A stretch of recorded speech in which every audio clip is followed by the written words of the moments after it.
So you're ambitious, but you feel stuck. You've got big dreams, you want success, you want to build the life you've always imagined.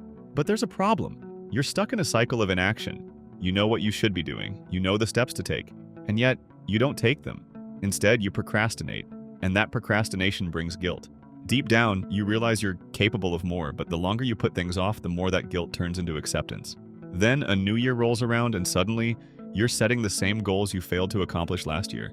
You start off strong, full of motivation and maybe a little bit of self-delusion. But before you know it, procrastination sneaks back in, like that one relative who always overstays their welcome. Before long, the cycle repeats.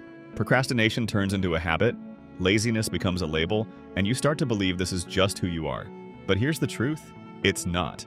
So how do we break free from this loop of procrastination once and for all? There's no shortage of advice out there.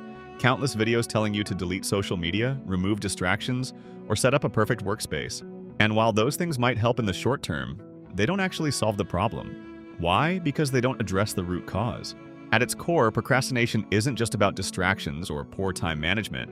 It can be summed up in one word: inertia.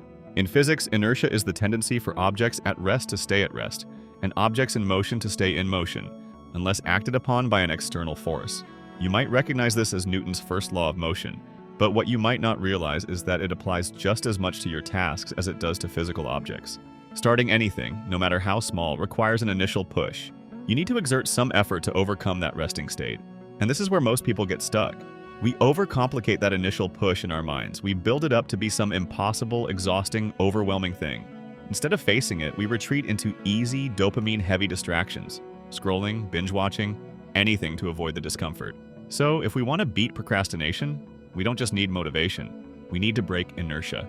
And there are two ways to do it. Getting started is the hardest part, so the key is to make it effortless. The trick? Lower the stakes and take the smallest possible step forward. Let's say you want to start reading more. If you tell yourself, I need to finish 50 pages today, it feels overwhelming. But if you say, I'll just read one page, the resistance fades. It's easy. You don't need willpower, just that first tiny step. And once you start, momentum takes over. That's how you break procrastination. Shrink the task until it feels doable, then begin. Another powerful technique to beat procrastination is the 2-minute rule. If you don't feel like doing the work, just commit to doing it for 2 minutes. Then stop if you want to. Let's say you don't feel like working out.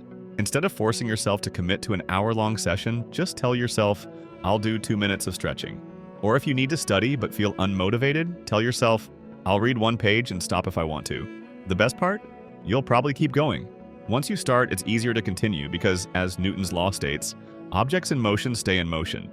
At first, it's like pushing a heavy ball uphill, but once you get past the initial resistance, momentum takes over. And that's the key.